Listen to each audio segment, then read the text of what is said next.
Hello student, SN Yadav mission UPSC में आपका स्वागत है।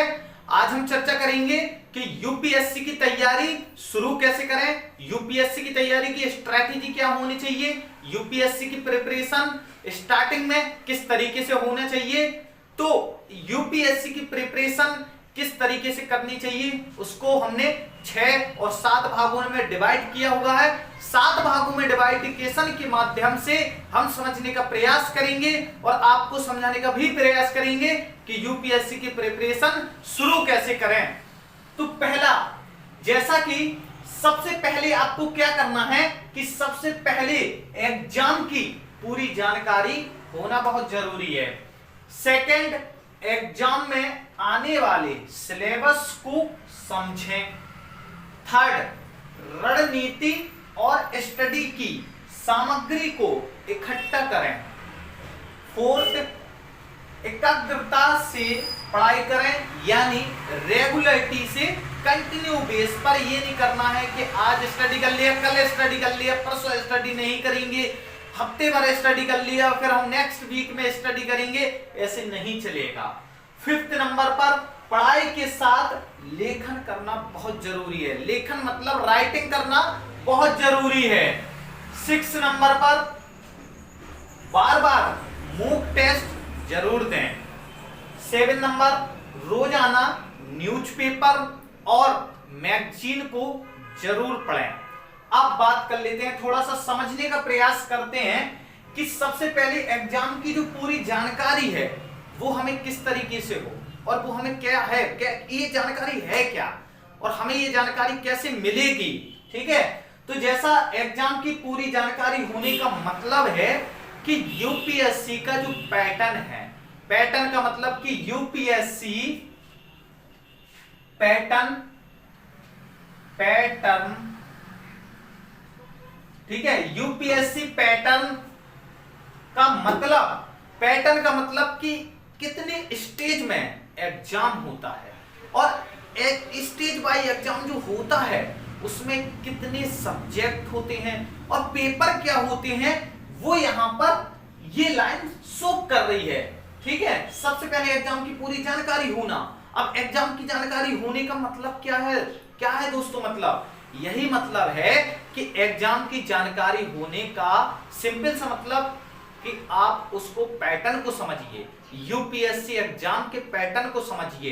यूपीएससी एग्जाम के पैटर्न में कितने स्टेज में एग्जाम होता है, जैसा कि सभी को पता हो तो मैं बता दूं कि 3 स्टेज में एग्जाम होता है, फर्स्ट, सेकंड, थर्ड। ठीक है, पैटर्न यानी अभी हम इस पर चर्चा कर रहे हैं कि सबसे पहले एग्जाम की पूरी जानकारी, तो इसमें हमें पैटर्न के बारे में पता होना चाहिए।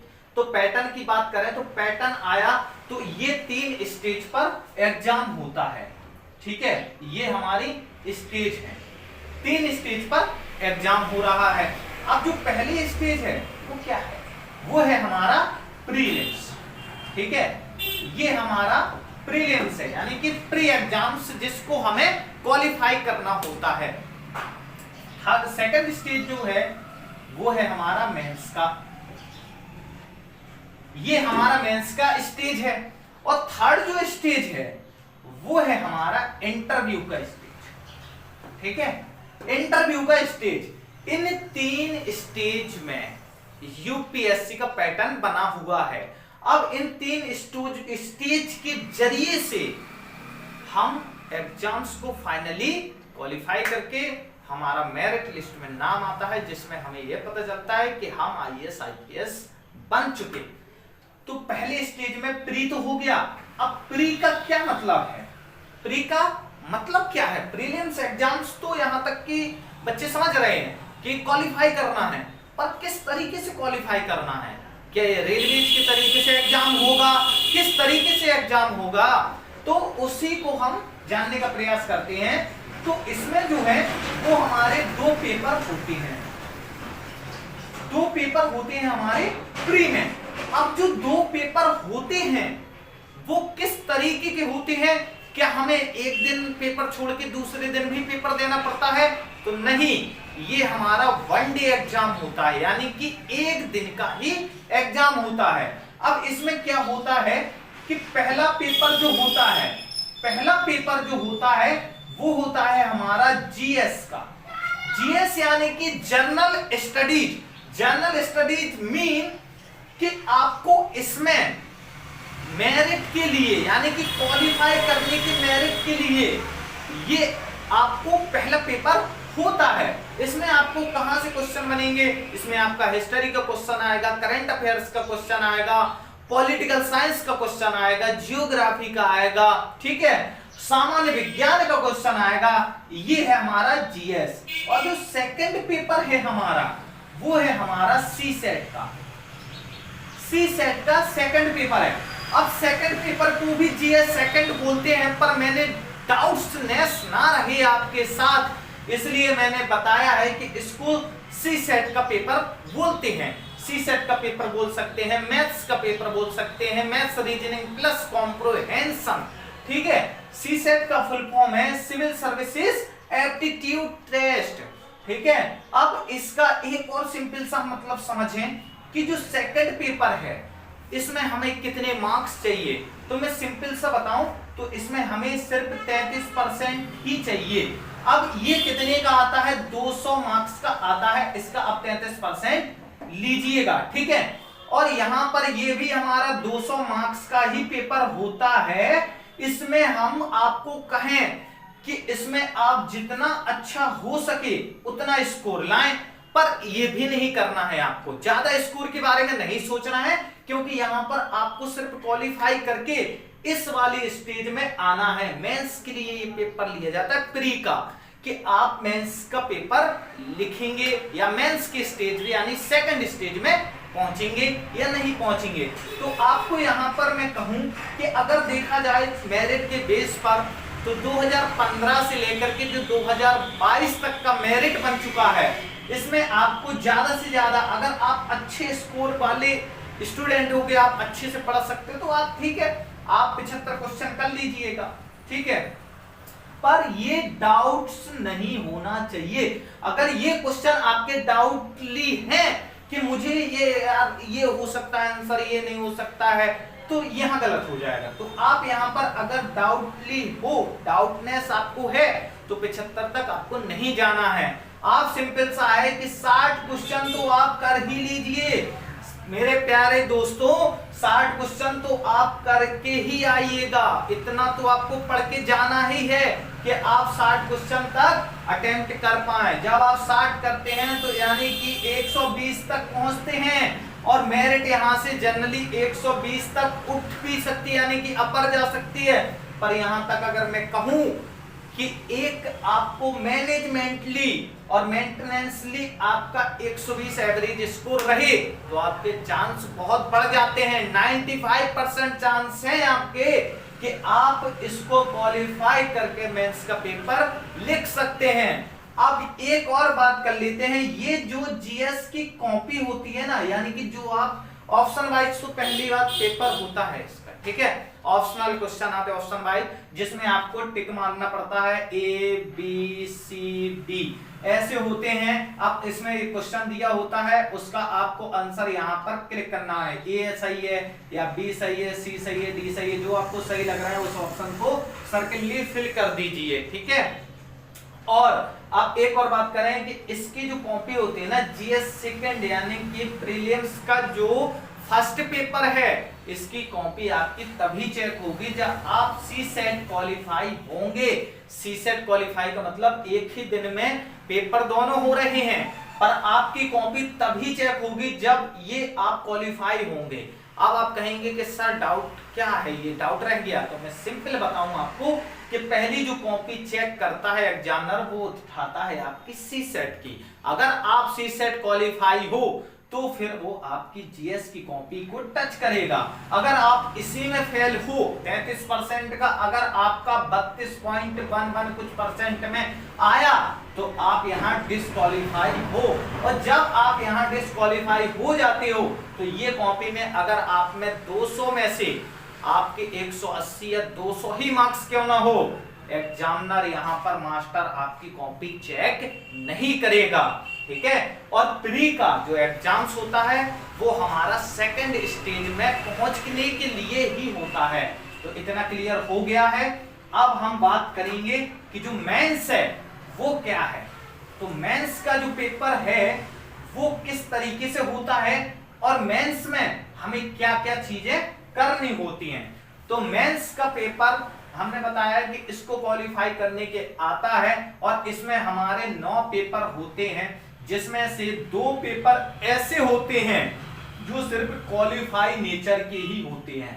ठीक है, क्वालिफाई नेचर के पेपर होते हैं। और वो कौन होते हैं? एक तो हमारा होता है इंग्लिश का, दूसरा होता है हमारा हिंदी का। ये हमारे कंपलसरी पेपर हैं जो सभी को अटेम्प्ट करने पड़ते हैं, इसमें नो चॉइस है, कुछ नहीं है। और अब आपको बात करें कि 7 जो पेपर होते हैं इसमें से हमारे 4 होते हैं जीएस के, जीएस यानी जनरल स्टडीज, और एक होता है हमारा एसे का पेपर। ठीक है, एक होता है हमारा एसे का और 2 होते हैं हमारे ऑप्शनल के। ऑप्शनल के हमारे 2 पेपर होते हैं। ऑप्शनल आपको ही सिलेक्ट करना पड़ता है कि हमें किस सब्जेक्ट से ऑप्शनल पेपर को राइट करना है। अब आपको बता दें कि मेंस में आपको सभी पेपर की आंसर राइटिंग के बेस पर ही करना है। जैसे हम ग्रेजुएशन बेस पर या किसी बोर्ड एग्जाम्स में लिख करके पास होते हैं, उसी प्रकार से हमारा मेंस का पेपर बनता है और हमें लिखना पड़ता है, चाहे वो ग्रेजुएशन हो, चाहे वो बोर्ड हो, किसी भी हाई स्कूल इंटर बोर्ड में जिस तरीके से हम एग्जाम्स को लिखते हैं उसी तरीके से हमें भी यहाँ पर आंसर राइटिंग बेस पर ये पेपर अटेम्प्ट करना होता है। तो यहाँ पर 4 जो पेपर हैं जीएस के, ये भी हमें आंसर राइटिंग करना है और ऐसे भी हमें आंसर राइटिंग करना है। और ये 2 ऑप्शनल पेपर हैं, ये भी हमें आंसर राइटिंग करना है। अब बच्चों के माइंड में ये डाउट्स भी आ रहा होगा, क्या ये इतने सारे 9 पेपर वनडे में होते हैं? नहीं, ये आपके डे में अगर बात करें तो ये 5 डेज के अंतराल में एग्जाम होते हैं, यानी कि 2 वीक में ये एग्जाम लिए जाते हैं। 2 वीक में ये कंप्लीट किए जाते हैं। 1 वीक में कुछ 3 पेपर कवर किए जाते हैं और सेकंड वीक में हमारा जो 4 पेपर, ठीक है, और इसको ऑप्शनल में मतलब इस क्वालिफाई पेपर को छोड़ करके 4 वहां पर 3 यहाँ पर ऐसे कराए जाते हैं। और अगर 5 पहले करा लिया और बचा हुआ 4 पेपर बाद में करा लिया जाता है। तो 1 डे एग्जाम्स नहीं है, 2 वीक का एग्जाम है, इतना आप याद रखें।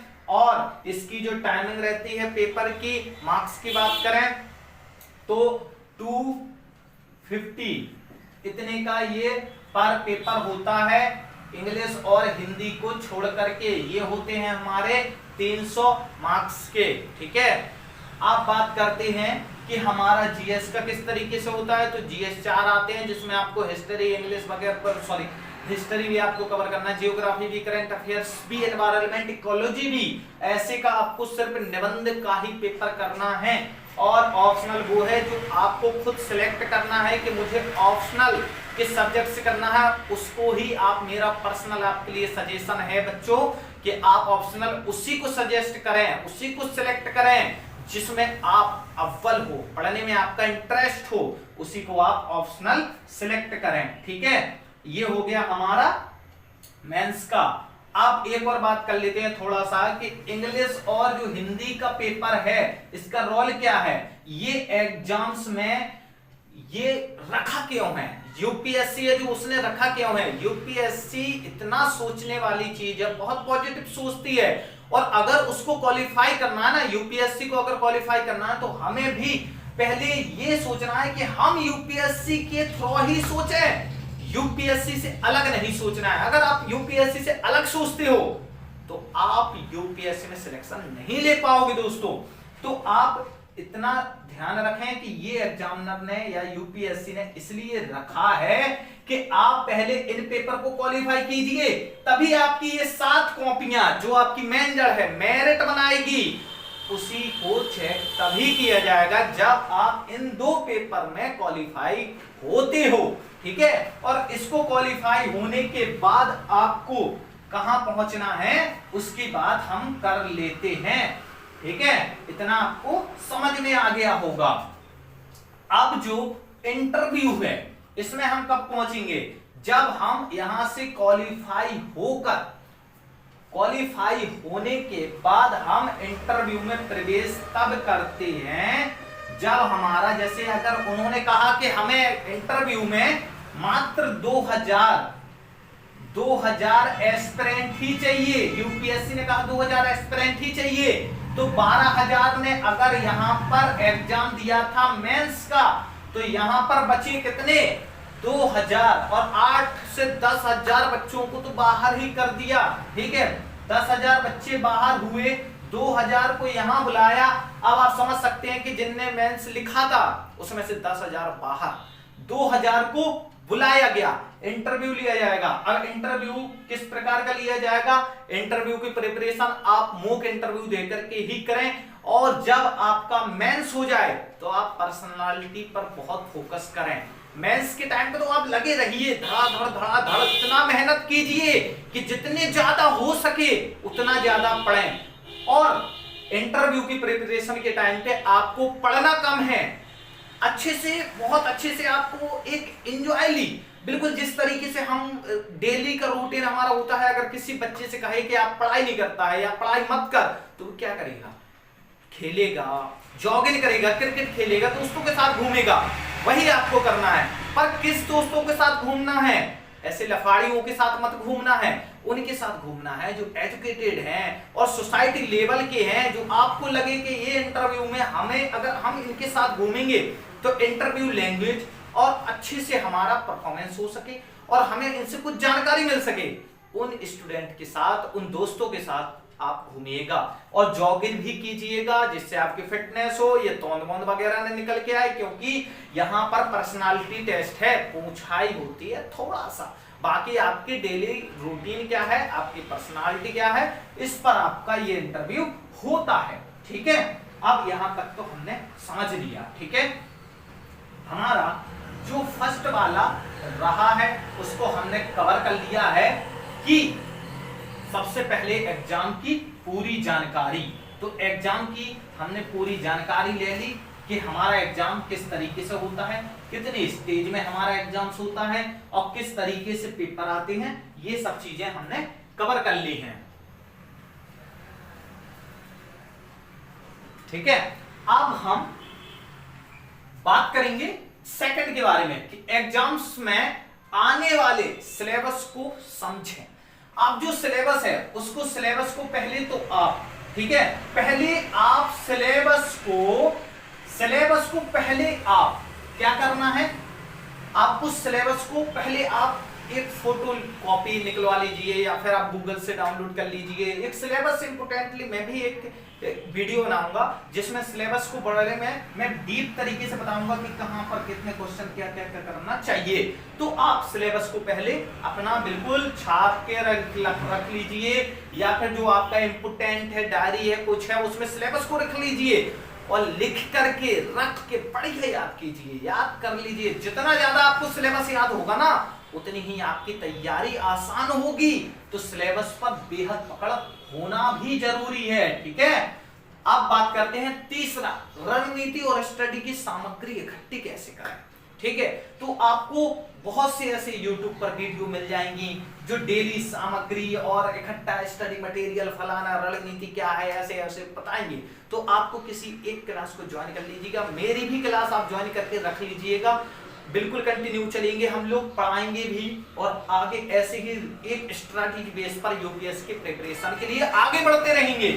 अब इसमें रणनीति, ये क्या शब्द है, रणनीति है क्या, कहां से बनेगी, क्या कोई जंग की रणनीति है, नहीं, ये वो रणनीति है कि स्ट्रैटेजी जो हमारी है, स्ट्रैटेजी यानी कि किसकी स्ट्रैटेजी, हमें किस तरीके से कितने समय पढ़ना है ना, उसकी रणनीति हम एक अलग क्लास में बनवाएंगे कि हमें स्टडी किस तरीके से करना चाहिए, हमें मॉर्निंग में 4 बजे कितना जगना है, कितना हमें, आज जैसे मान लिया हमने कि पॉलिटिक्स कवर कर लिया और फिर हम कल जियोग्राफी कवर करेंगे, आपको ऐसे बिल्कुल नहीं करना। आपको डेली सभी सब्जेक्टों को साथ में लेके चलना है। जैसे 24 आवर्स होता है, अगर आप 10 घंटे कवर कर सकते हो। हालांकि ये मुश्किल है, पर 10 घंटे मुश्किल तब है जब आपका स्टडी में या पढ़ाई में इंटरेस्ट नहीं है। जब इंटरेस्ट आए, पहले तो इंटरेस्ट लाइए, यूपीएससी में इंटरेस्ट होना बहुत जरूरी है। जब आपका इंटरेस्ट बढ़ जाता है, इंटरेस्टेड हो जाता है यूपीएससी, फिर आपको सभी चीजें आसान लगने लगती हैं। तो पहला काम आपको क्या करना है कि सभी सब्जेक्टों को, तो ठीक है, सभी सब्जेक्टों को साथ में लेके चलना है। जैसे मान लीजिए अगर आपने जियोग्राफी है और यहां पर हिस्ट्री है, ठीक है, हिस्ट्री और यहां पर पॉलिटी, ठीक है। अब ये चीजें आपको यार एक एक घंटे पढ़ो ना, जरूरी थोड़ी है कि आप 6-6 घंटे एक ही सब्जेक्ट को पढ़े जा रहे हो, बोरिंग फील होगा। अगर हम कोई भी काम करते हैं, एग्जाम्पल देते तौर पर कोई काम करते हैं तो यार बोर फील होने लगता है ना हमें थोड़ा थोड़ा, तो बोरिंग फील ना हो, सब्जेक्ट भी है, ये भी एक बोरिंग फील जो करते हैं, तो एक सब्जेक्ट को पकड़ के ना चले। अगर हमने मान लीजिए 1 घंटा हमने हिस्ट्री पढ़ लिया, फिर दूसरा जो टाइम आएगा थोड़ा सा 5 मिनट आप टहल लीजिए, वॉक कर लीजिए, कुछ खा पी लीजिए, फ्रूट्स वगैरह वगैरह, ठीक है। फिर इसके बाद आप सेकंड सब्जेक्ट की तरफ बढ़ सकते हैं। और थोड़ा सा जब आप पढ़ें तो थोड़ा सा यार आराम जरूरी है ना, हल्का फुल्का आराम करना बहुत जरूरी। ये ब्रेन है हमारा यार, कोई रोबोट है थोड़ी कि यार लगे हैं तो लगे हैं, ये बहुत पढ़ते ही जा रहे फलाना ढिकाना, नहीं यार, थोड़ा सा आराम भी बहुत जरूरी है। रिलैक्स कर लीजिए, जितना रिलैक्स करेंगे उतना ये चार्ज होगा, और जितना ये चार्ज होगा ना उतना आपका पढ़ाई में मजा आएगा। और जब मजा आएगा तो यार यूपीएससी की तैयारी बहुत आसान, इतनी आसान लगेगी कि यार अब तो पढ़ना ही पढ़ना है। तो ये चीजें आपको स्टार्टिंग में बहुत जरूरी है, अप्लाई करनी ही करनी है कि आप 10 मिनट का आराम जरूर दें। जैसे मान लीजिए आपने 1 आवर्स का हिस्ट्री कवर किया, 1 आवर्स में आपने हिस्ट्री पढ़ा, अब आपको इसके बाद 10 मिनट तक, जैसे मान लीजिए कुछ फ्रूट्स रखे हैं उसको खा लीजिए और थोड़ा सा टहल लीजिए, वॉक वगैरह कर लीजिए हल्का फुल्का रूम में। ऐसा नहीं है कि बाहर जाकर के जाओ और आराम से दोस्तों के साथ ही करके दांत निकाल के बाहर आ जाओ, अंदर आ जाओ, फिर पढ़ने के लिए स्टार्ट हो गए, नहीं, ये बिल्कुल नहीं करना। माइंड रिफ्रेश के लिए करना है। माइंड रिफ्रेश पता है कब होता है? फाइनली जब आप खुद के लिए समय निकाल के और खुद के लिए गुनगुनाते हो, कुछ सॉन्ग वॉन्ग हल्का फुल्का हो गया, म्यूजिक बेस नहीं होना नहीं चाहिए, टोन बेस होना चाहिए हल्का फुल्का, ये कर लिया। ये हमारी स्ट्रेटेजी होती है और आपको बिल्कुल भी घबराने की जरूरत नहीं है और डरने की भी जरूरत नहीं है। यूपीएससी है क्या यार, बहुत आसान चीज है। अगर आप अच्छे से एक स्ट्रेटेजी बना लेते हो ना तो यूपीएससी क्या है, चुटकियों का खेल है। मजाक नहीं कर रहा हूं, हकीकत कह रहा हूं, चुटकियों का खेल है। यूं निकल जाएगा ये यूपीएससी। नाम बड़ा पर काम भी बड़ा करो, ठीक है। इसका नाम बड़ा है यूनियन पब्लिक सर्विस कमीशन, और इसकी जॉब भी तो बड़ी है ना। जब बड़ी जॉब है तो तैयारी भी बड़ी होनी चाहिए, और जब तैयारी बड़ी हो तो मेहनत भी भाई बहुत ज्यादा करनी ही पड़ेगी। मेहनत जब आप एंजॉय के बेस पर करोगे तो आपको आसान लगने लगेगा, ठीक है। ये हो गया। आप स्टडी का मटेरियल इकट्ठा कैसे करना है मैंने बताया हुआ है। कोई भी आप क्लास या तो ऑफलाइन पढ़ लीजिए, अगर आपके पास रिसोर्सेज पैसों की बहुत कमी शॉर्टेज है तो आप ऑनलाइन क्लासें भी अटेम्प्ट कीजिए, और मेरे चैनल से तो रेगुलरिटी के साथ जुड़ जाइए आप। बिल्कुल अगर यूपीएससी सोच रखा है कि बस यूपीएससी तो यूपीएससी, अदरवाइज कोई भी जॉब नहीं, तो आपका ये मटेरियल मैं इकट्ठा करा ही दूंगा, ठीक है। आप कर रहे हैं एकाग्रता से पढ़ाई करना। ये क्या चीज है भाई, एकाग्रता, ये बहुत इंपोर्टेंट फैक्ट है। इंपोर्टेंट यही एक जड़ है जो आपको यूपीएससी क्वालिफाई कराएगी। एकाग्रता मतलब रेगुलरिटी, ठीक है। रेगुलरिटी ही आपको यूपीएससी क्वालिफाई कराने में सबसे ज्यादा मदद करती है। आपको एकाग्रता से ही पढ़ाई करना है। मान लीजिए आप, अभी मैंने बताया ना कि आप 1 घंटे पढ़ लिए, 10 मिनट का आप आराम कर लीजिए। ऐसा नहीं करना है लगे हो बस पढ़ ही जा रहे हो। आपको रेगुलरिटी से पढ़ाई करना है। ये नहीं करना है कि मैंने आज पढ़ लिया, कल पढ़ लिया, फिर पढ़ लिया, फिर पढ़ लिया, ऐसे आप पार्टली पढ़ रहे हो ना। आपको वीकली पढ़ना है, वीकेंडली तो बिल्कुल नहीं पढ़ना है कि आप वीक में पढ़ रहे हो। 1 वीक का एक चार्ट बनाया आपने कि मैं आज पढ़ लिया और अब अगले हफ्ते में थोड़ा सा आराम करूंगा। ये यूपीएससी में नहीं होता है। ये अदर एग्जाम्स में हो सकता है, एसएससी हुआ, बैंकिंग हुआ, रेलवे हुआ, ये और एग्जाम्स में आपके लिए काम करेगा, इसमें बिल्कुल नहीं करेगा। इसमें आपकी एकाग्रता और रेगुलरिटी का बहुत साथ होना जरूरी है, इसको आप बिल्कुल बरकरार करें। अब आती है पढ़ाई के साथ साथ लेखन करना जरूरी। ये क्या चीज है भाई, है ना। ये कैसे होगा? तो एक जो चीज है, देखो पढ़ाई के साथ साथ लेखन करना। अब आप कहो कि सर बहुत से टीचर ऐसा कहते हैं कि आप डेली आंसर राइटिंग करो और डेली आंसर राइटिंग की प्रैक्टिस होनी चाहिए। तो मेरा मानना यह है कि वो जो कहते हैं वो गलत है। डेली आंसर राइटिंग के लिए कह दिया करो, आंसर राइटिंग जरूर करो, गलत है। ये पता है गलत भी और सही दोनों है, ठीक है। दोनों टीचर बोलते हैं, बहुत से टीचर बोलते हैं कि ये ऐसा होना चाहिए, वैसा होना चाहिए। तो आंसर राइटिंग करना तो है, पर कब करना है और कब नहीं करना है इसका आपको जज होना बहुत जरूरी है। आपको आंसर राइटिंग कब करना है? जब आपका पूरा सिलेबस कवर हो जाए, ठीक है। फिर आपको पूरा डेली आंसर राइटिंग लगे रहिए यार, आप 12-12 घंटे आंसर राइटिंग कीजिए। फिर आपको आंसर राइटिंग के लिए मैं बिल्कुल कह रहा हूं कि आप आंसर राइटिंग पर पूरा प्रयास करें, पूरा फोकस आंसर राइटिंग पर। स्टार्टिंग में अगर आप प्रिपरेशन करना शुरू किए और कोई भी टीचर कह रहा है, किसी भी ऑफलाइन क्लास को आप कर रहे हैं कि आंसर राइटिंग करो, बिल्कुल मत करना दोस्तों। अगर आप आंसर राइटिंग करते हो तो आपका माइंड कहीं ना कहीं डिस्टर्ब होगा, फिर आपका पढ़ाई से मन हटेगा। आपने एक क्वेश्चन उठाया, सपोज कीजिए आपने एक क्वेश्चन उठाया, अब आ गया यहां से महाराणा प्रताप फलाना ठिकाना। अब आपने महाराणा प्रताप के बारे में तो पढ़ा नहीं, अब आपको कहां से उसका आंसर मिलेगा? जब आंसर नहीं मिलेगा तो आप क्या करोगे? फिर आप खोल करके बैठोगे, अरे यार ये वो आंसर, ये क्या है यार? आप आंसर देख करके लिखोगे, देख करके लिखना ही गलत है, मेरा ये कहने का मतलब है, ठीक है।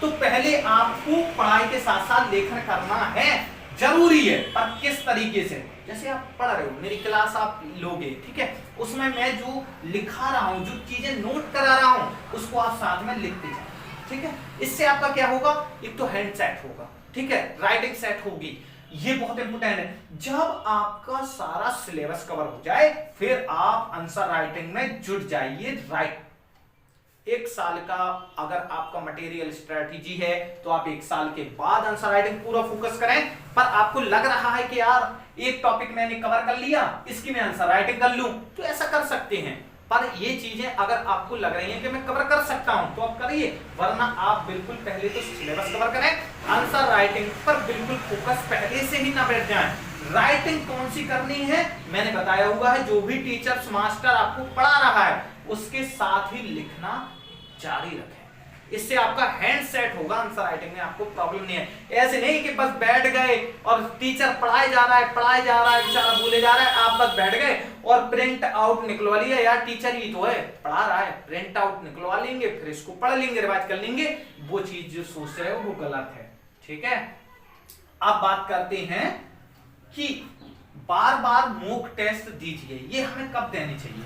तो मॉक टेस्ट कब देने चाहिए आपको मैं बता दूं कि आपने जैसे मान लीजिए आप किसी क्लास में हो और क्लास वाले भी आपको मॉक टेस्ट करा रहे हैं तो वो जरूर ज्वाइन करें, ठीक है।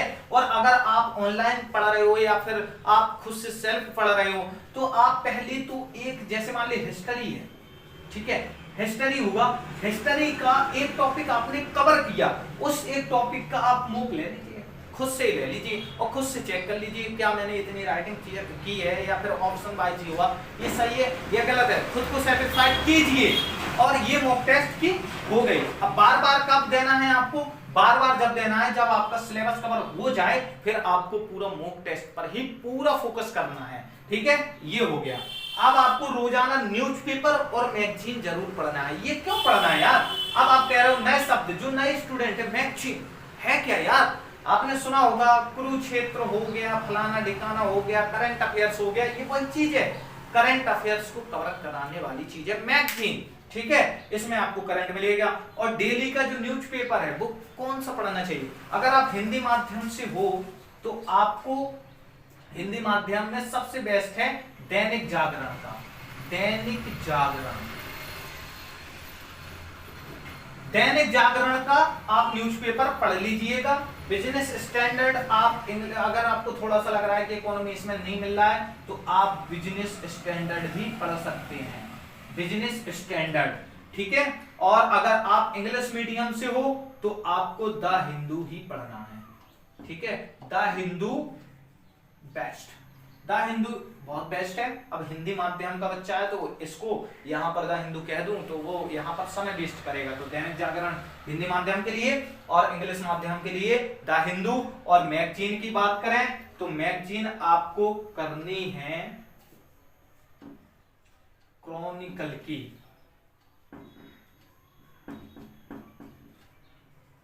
मैगजीन आपको परचेस करनी है। आईएएस की क्रॉनिकल एक मैगजीन आती है, बहुत इंपोर्टेंट मैगजीन है, बहुत जरूरी है और बहुत फैक्ट बात करती है, तो इसलिए क्रॉनिकल की लाएं।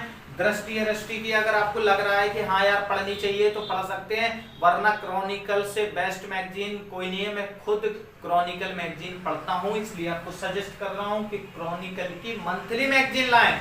ये नहीं कि ईयरली, मंथली लाना है, पर मंथ, ठीक है, पर मंथ आपको ये मैगजीन लाना ही है, ठीक है।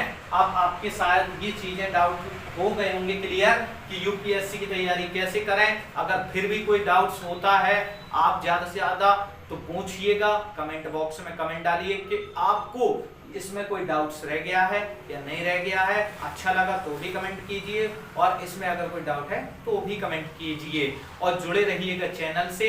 और चैनल को ज्यादा से ज्यादा यार सब्सक्राइब कर लीजिए, है ना। जितना सब्सक्राइब होगा उतना नॉलेज आप तक बढ़ेगा, ठीक है। जय हिंद, जय भारत।